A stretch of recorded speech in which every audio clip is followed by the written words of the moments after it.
Educa ODS apresenta Energia da Sustentabilidade.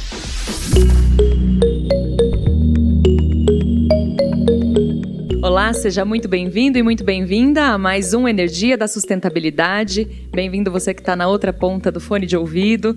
Hoje o Energia da Sustentabilidade é realizado ao vivo, direto do Espaço Energia Copel, em uma semana que celebra os museus em todo o Brasil como um espaço de aprendizado e de um aprendizado sobre sustentabilidade. O tema dessa mesa redonda é o Objetivo do Desenvolvimento Sustentável número 13, Ação contra a Mudança Global do Clima, e este é um dos ODS priorizados pela Copel e pelo setor elétrico. Ele já foi tema do nosso podcast lá em 2021, e o motivo da gente querer voltar a esse tema é a gente poder atualizar conhecimentos e também conversar sobre esse ODS do ponto de vista prático e do nosso dia a dia. Então, para isso, a gente chamou aqui um time de especialistas. Gostaria de apresentá-los a vocês e já agradecer a colaboração de todos que toparam estar aqui para esse bate-papo.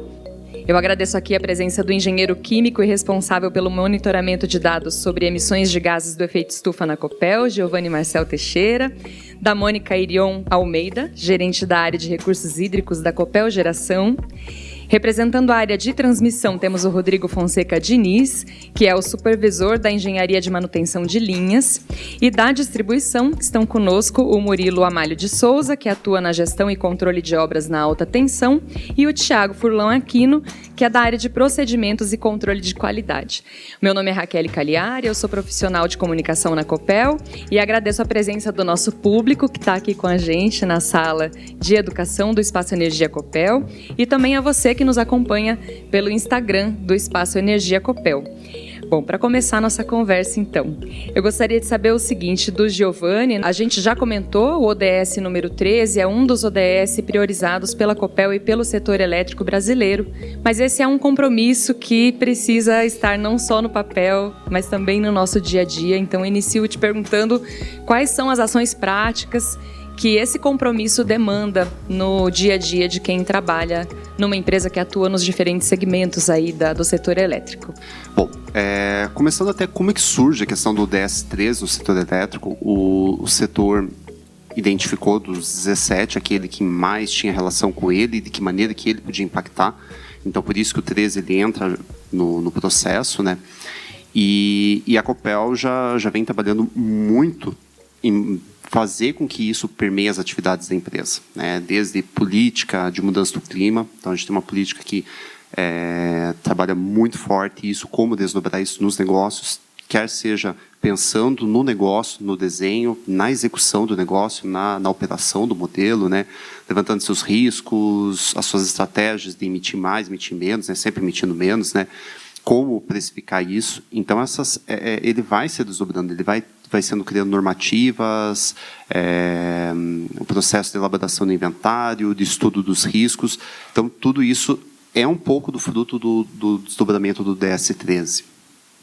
Inclusive, vocês estavam conversando antes de iniciar a gravação, eu não pude deixar de escutar, percebi que vocês meio que se conhecem já por conta de uma dessas necessidades práticas, que é um tal de CDP. O que é CDP? Bom, o CDP ele é um report que é feito de mudança do clima, voltado para a mudança do clima, e que ele tem várias categorias. Ele pode analisar desde o ponto de vista das cidades, dos estados, do planejamento urbano, até entre as empresas. No nosso caso, é mais voltado para as empresas. E aí ele é um relato que você vai descrever como a mudança do clima ela está inserida nos negócios.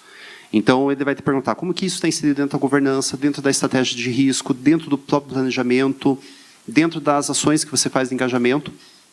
E isso vai resultar numa pontuação que você se compara entre os colegas do setor, né, entre as empresas do setor, não só do Brasil, como fora do Brasil. E isso, quando eu falo em setor, é setor elétrico, setor de combustível, agricultura, banco, construção civil, indústria química. Então, você consegue ter uma ideia de como que a mudança do clima está sendo executada dentro dessas empresas.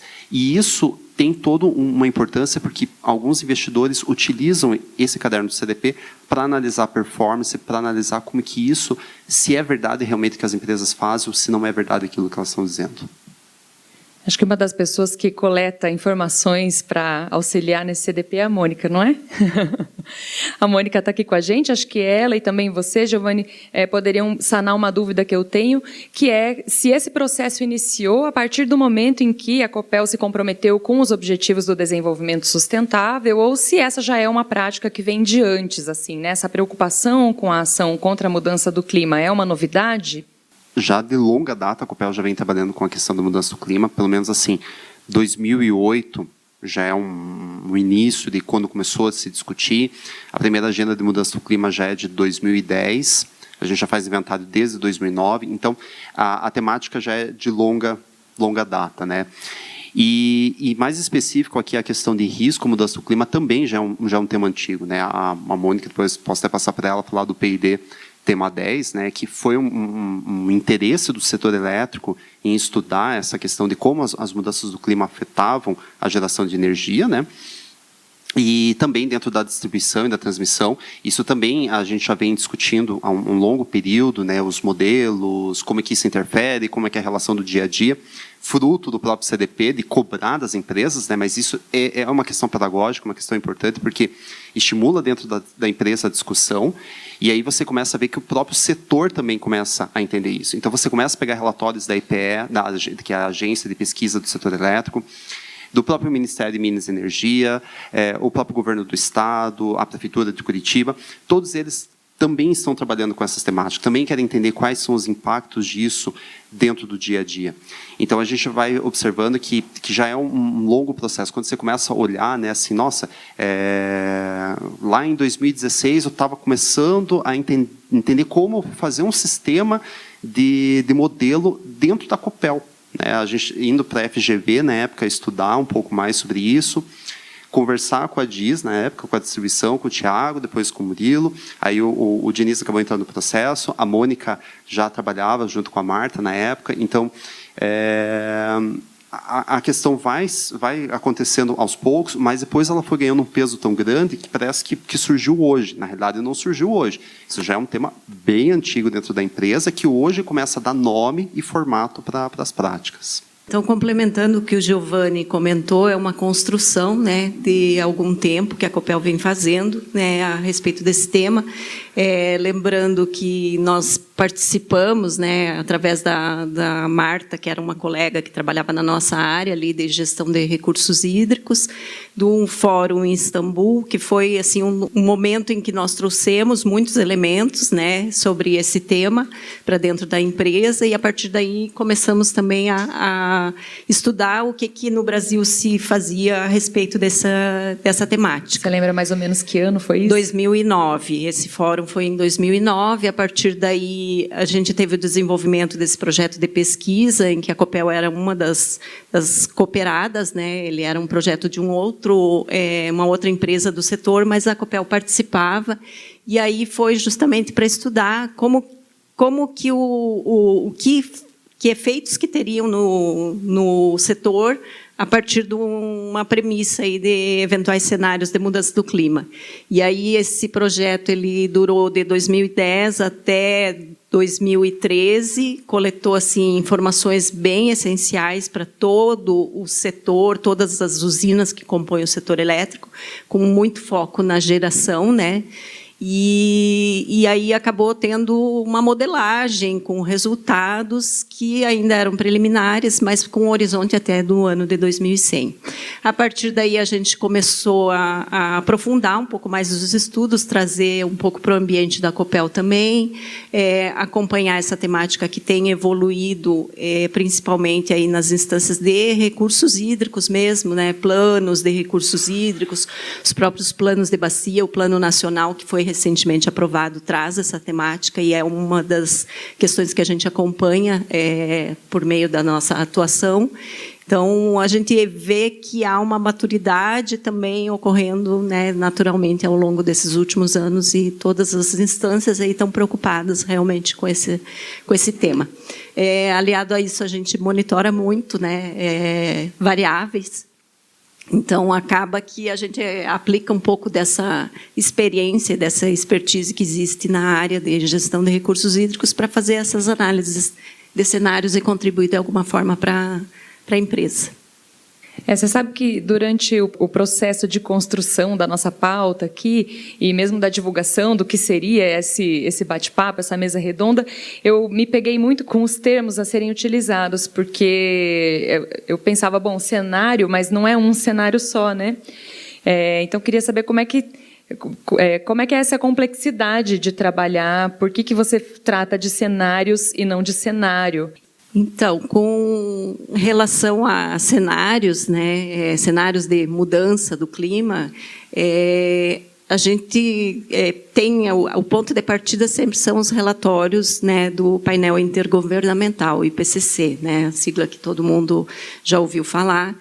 E, a partir desses estudos que são disponibilizados pelo IPCC, os diversos institutos possuem modelos, né, que simulam qual vai ser o comportamento, né, das variáveis climatológicas para um futuro, um horizonte futuro, a partir de um determinado acréscimo, né, de gases de efeito estufa.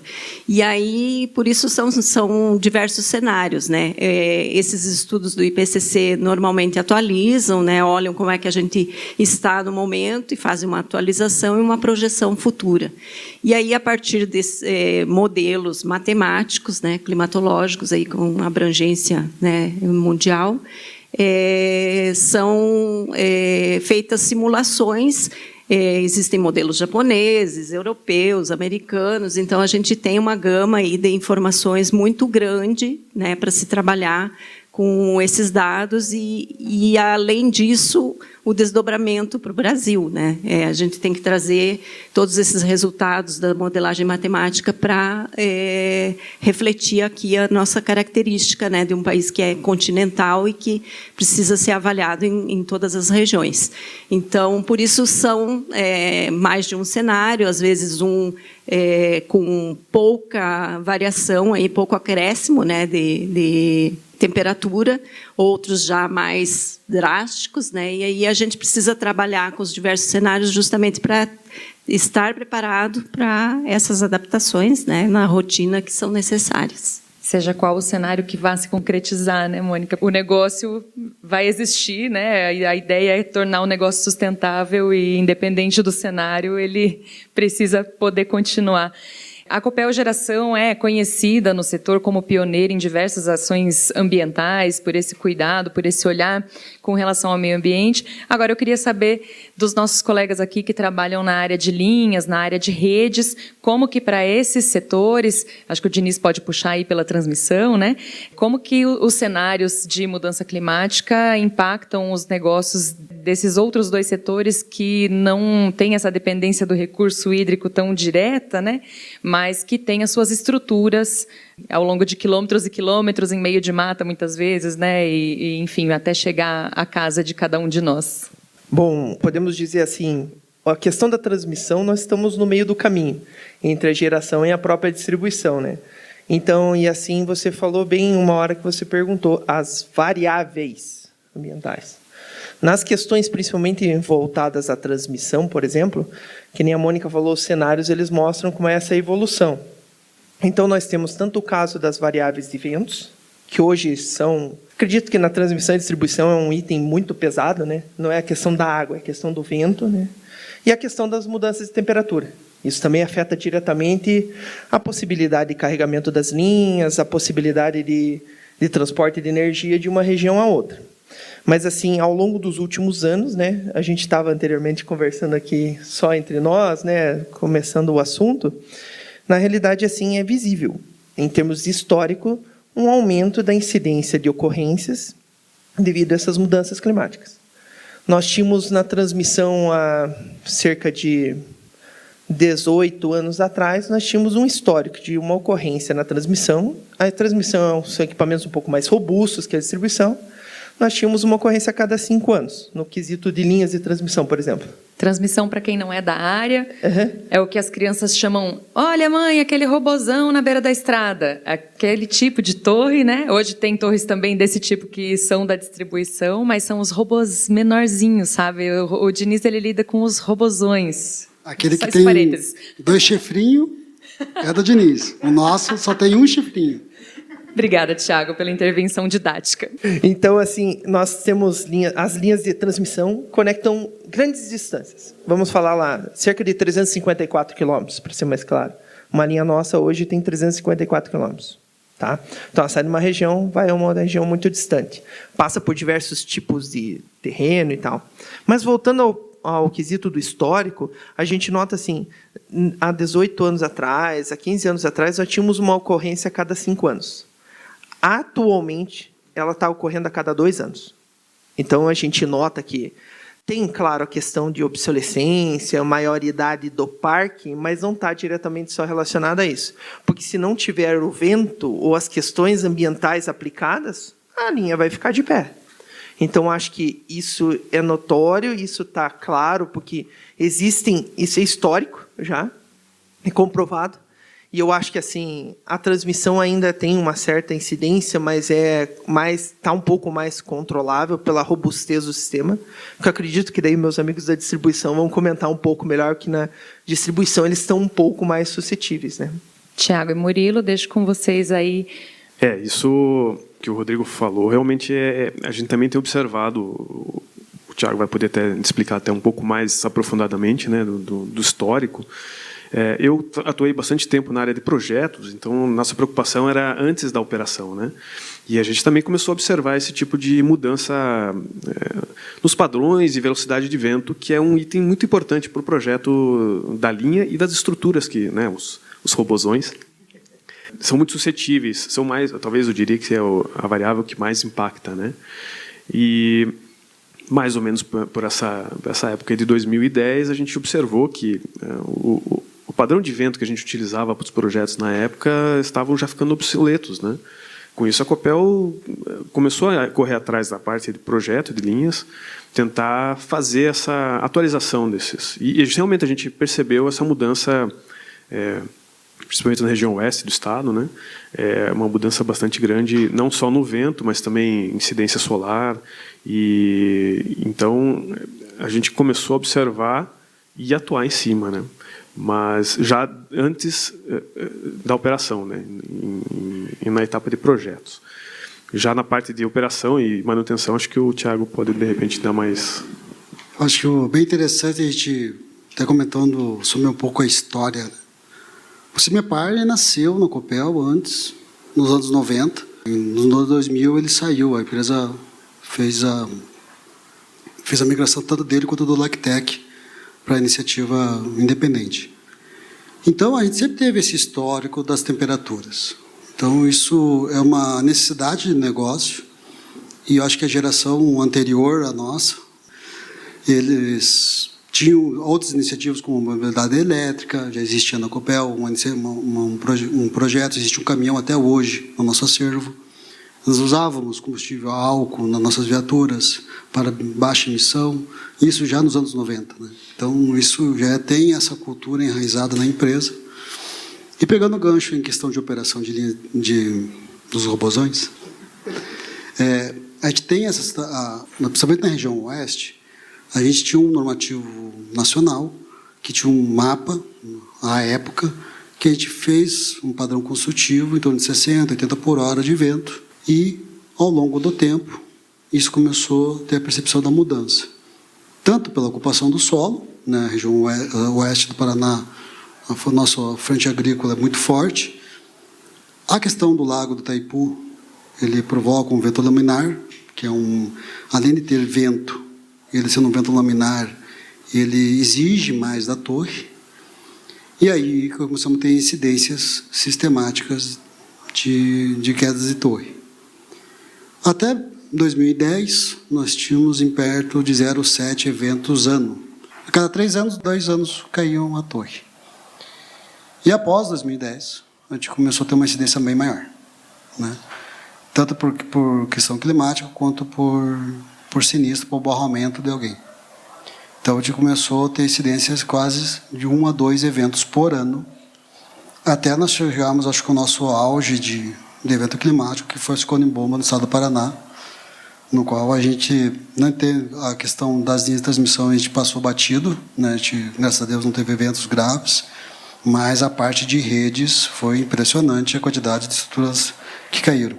Novamente, só um parênteses, a parte de redes, a gente está se referindo a postes desses que a gente vê na calçada. É o poste comum que chega na casa das pessoas. Eu comandava, à época, uma unidade de manutenção que cuidava de Irati até a região de Vila Vitória, e nós trocamos, em 12 dias, após o evento, o equivalente ao trabalho de quase 6 meses de troca de poste, para ter a dimensão do esforço que a Copel teve. A Copel Distribuição teve naquele momento. Em termos de quantidade de carretas de postes, foram 12 carretas de postes só para a minha unidade, que não era nem um sexto da área atendida pela Copel, né? Todo o esforço foi na região de Curitiba, que foi um evento, foi deslocado quase 40% do nosso esforço de trabalho do Estado para cá, para poder trabalhar, né? Então, esse é o nosso histórico aí de eventos na linha de transmissão e nos robozão e nos postes na frente da sua casa. Muito importante, Tiago, lembrar do trabalho do pessoal que atua na área de meteorologia, né? E quanto que ter a expertise de um instituto como o CIMEPAR faz diferença no trabalho da Copel no dia a dia mesmo, né? Bom, vocês falaram dos impactos causados pelas mudanças climáticas, principalmente nos últimos anos, e um pouquinho já sobre algo que eu quero saber mais a respeito, que é a questão do planejamento, né? O que é possível, o que vem sendo feito. Você comentou já da questão de, no planejamento de obras, no projeto da obra, alterar, de repente, algo no padrão construtivo, né? Isso é algo que vem realmente acontecendo? O que vocês poderiam comentar como exemplos práticos, né, de como a empresa tem se adaptado e tentado se prevenir, né, que esses eventos tenham tanto impacto sobre, principalmente, o atendimento ao consumidor final? Justamente com a ajuda do CIMEPAR, foi bom vocês lembrarem, né, foi com a ajuda do CIMEPAR que a gente, então, observando essa mudança de padrões de vento, né, velocidade de vento nas obras, a gente buscou atualizar o nosso mapa de ventos. Lá na norma que a gente faz o projeto da torre, da linha, né, tem um mapa de vento lá sugerido pela NBR. Mas é um mapa lá de 1985. 85, recém tinha surgido o lago de Itaipu, então a mudança de ventos foi muito grande de lá para cá. Então, a partir dessa atualização dos mapas pelo CIMEPAR, foi importantíssimo, tanto de vento, radiação solar, né, e temperatura ambiente, como o Diniz comentou, a gente passou a ter, então, novos projetos de estruturas mais reforçadas, buscando uma atualização em relação a esses ventos que a gente utilizava antigamente. Então, ou foram novos projetos de torres, ou os projetos menos antigos, vamos dizer assim, passaram por um reforço considerável para a gente poder utilizar em novos projetos.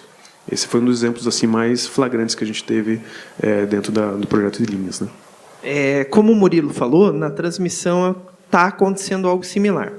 Mas, devido à regulação, a transmissão tem algumas particularidades. Por exemplo, no caso da transmissão, o entendimento aqui, as linhas de transmissão não pertencem à Copel, pertencem à União. Então, elas são do governo federal. Então, nós somos detentores de uma concessão para operar e manter. Então, só que em face disso, né, como o Murilo falou, o que a gente também fez na transmissão?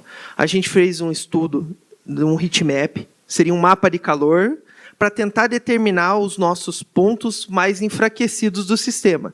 Ou seja, linhas de transmissão que são um pouco mais antigas, que apresentam algum tipo de degradação, ou que estão numa região que sofre mais impactos. E, em conjunto, daí, a área de manutenção com a área de obras da transmissão, a gente está partindo agora para solicitar ao agente regulador reconstruções, reforços, melhorias, com o objetivo de mitigar esse tipo de ação. Então, a distribuição e a transmissão nesse quesito trabalham meio... O sentido é o mesmo. Só que nós temos caminhos um pouco diferentes. Então, nós temos, às vezes, que batalhar porque cada uma tem a sua lógica de trabalho. Mas o objetivo é o mesmo. No final, a gente poder mitigar essas ações, né, e acompanhar, né, que nem a própria Mônica falou, assim, esses mapas, esse futuro, a gente tem que começar a pensar nesse futuro no hoje. Se a gente não começar a mudar hoje, o amanhã a gente vai ter bastante dificuldade, né?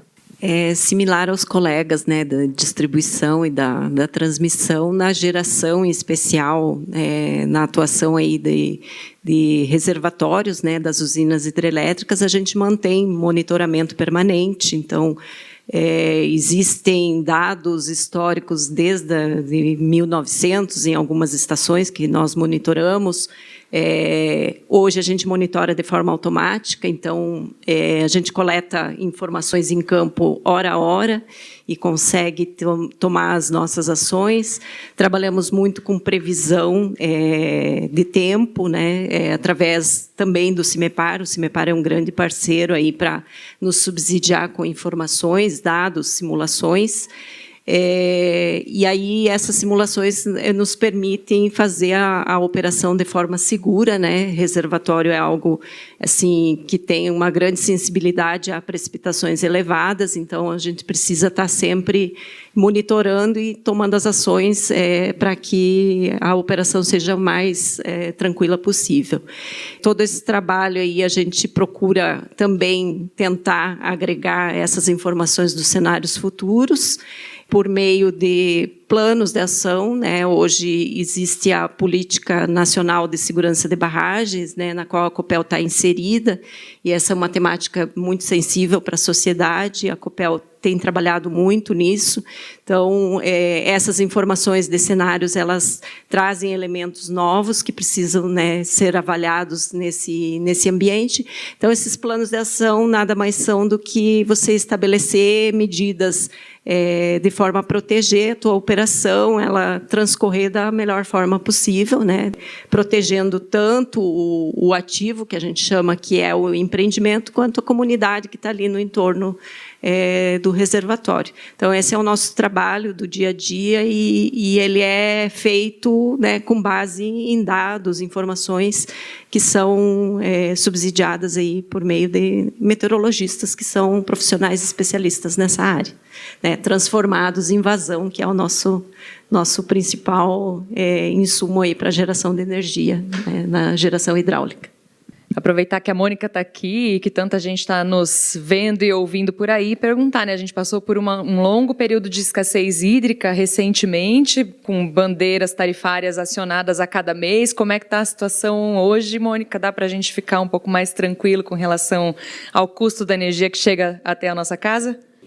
Tivemos, sim, um período bem difícil. 2000 iniciou por volta de setembro, outubro de 2019, perdurou aí 20, 21 durante a pandemia, e foi um período muito difícil para o sistema como um todo, né? Quando eu falo sistema, para o setor elétrico como um todo, né? Onde a gente está inserido aí, com o aumento de preço realmente da energia, por conta de ter que utilizar de outras fontes, não tão baratas como a geração hídrica.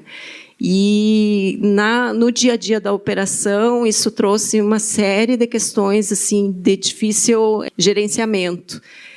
Nós estamos, né, submetidos a uma coordenação pelo Operador Nacional do Sistema Elétrico, então é um olhar de operação mais integrada, não é a Copel que determina o quanto ela vai gerar nas suas usinas, mas sim esse operador que estuda e avalia.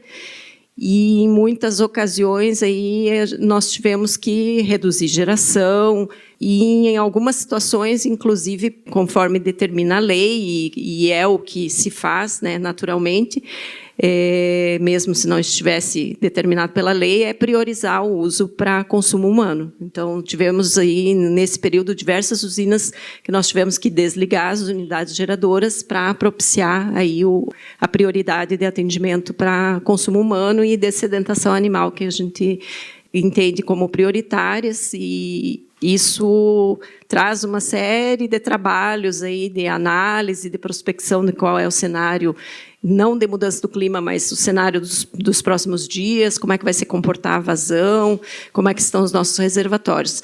Saímos desse período, né, recentemente, e agora estamos com os reservatórios não só aqui na região sul, onde a Copel atua, e também lá no Mato Grosso, mas o sistema como um todo está numa situação mais confortável em termos de volume armazenado e até das próprias vazões que estão ocorrendo. Então, a gente está num momento assim mais confortável sob o ponto de vista hidrológico. Gerando energia limpa, né, renovável. E aí, para encaminhar para o final do nosso bate-papo aqui, Eu gostaria de também saber, além da geração de energia limpa, que acho que é já uma grande contribuição que uma empresa do setor pode dar para a mitigação da emissão de gases do efeito estufa, o Thiago comentou, por exemplo, o uso de etanol para abastecimento de veículos, né? Então, o que mais que a gente pode citar como ações que a Copel, como uma empresa do setor elétrico, adota para que ela mesma possa também, né, além de tentar prevenir e enfrentar os efeitos da mudança climática, mas para tentar mitigar esses efeitos que eles aconteçam? Bom, eu acho que é sempre importante quando a gente fala em mudança do clima, né, trazer que são dois lados da moeda, né? Então você tem uma parte de adaptação, que é o que a gente discutiu tudo aqui. Não tem muito o que você fazer, o nome já diz, se adaptar, né? E tem um lado que é o que você pode fazer, que é o lado da mitigação. Então, a gente já faz inventário há muito tempo, então a gente já tem um conhecimento bom do perfil da empresa. E, recentemente, a Copel aprovou o plano de neutralidade dela. Então, o que quer dizer isso? Quer dizer que ela se compromete, até 2030, a zerar as emissões próprias. É uma linha da empresa, um investimento cada vez mais em matriz renovável, eólica, solar, né? Biomassa, a Copel está avançando, a expectativa de ter hidrogênio verde no futuro. Então, existem várias linhas nesse sentido de desenvolvimento de energia, que é o carro-chefe, acaba sendo o carro-chefe de um dos braços da empresa, né? E também algumas outras fontes mais de operação da empresa. Por exemplo, a gente recentemente aprovou a utilização de uma parte da frota para carro elétrico. Então, havia no início a questão de reduzir o consumo, depois aumentar o consumo de etanol na frota, e agora já uma parte dela indo para a elétrica, né? A Copel é pioneira nessa questão de rodovias, né? de ter trajetos longos para uso de carro elétrico, então também a gente está entrando um pouco nessa linha. Algumas modificações de processo, sempre buscando a redução de emissões, e aí até que 2030 a gente consiga zerar as emissões próprias da empresa. É mais nessa linha que a gente está indo. E é o entendimento da empresa que, se ela é uma empresa sustentável, ela tem que fazer também a sua parte em contribuir com a sua parte, né? Não tem como ela dizer que é sustentável no papel, mas não quer mexer no processo, né? Então a Copel, ela assumiu esse compromisso com o plano de neutralidade, e a meta é 2030 realmente zerar as emissões próprias. Bom, a educação do público interno da Copel a respeito desse e de outros temas é feito por um programa chamado Ecoeficiência, que nos últimos anos tem aberto seus conteúdos para também sensibilização da comunidade. Eu convido a você que nos ouve, que nos assiste, a conhecer a playlist de vídeos, os conteúdos do Ecoeficiência no YouTube da Copel. Eu agradeço aos nossos convidados, obrigada mesmo pela disponibilidade de estar aqui com a gente nesse dia, ao Espaço Energia Copel pelo convite e pela acolhida que a gente recebeu aqui dentro da Semana Nacional de Museus. Obrigada a vocês que estiveram conosco, os nossos estudantes da UFPR, colegas de trabalho, todo mundo que fez acontecer essa tarde por aqui. Eu sou Raquel Cagliari, na produção, apresentação e edição deste episódio. Tivemos trabalhos técnicos de Eduardo Lukov, de Willy Antônio, obrigada Willy. A identidade visual do podcast é do Lucas Santos Meneghini, a identidade visual da Semana dos Museus é do Marcos Weckerlin, e eu te encontro no nosso próximo episódio. Até lá! Energia da Sustentabilidade. Uma série do programa Educa ODS. Copel, Pura Energia. Paraná, Governo do Estado.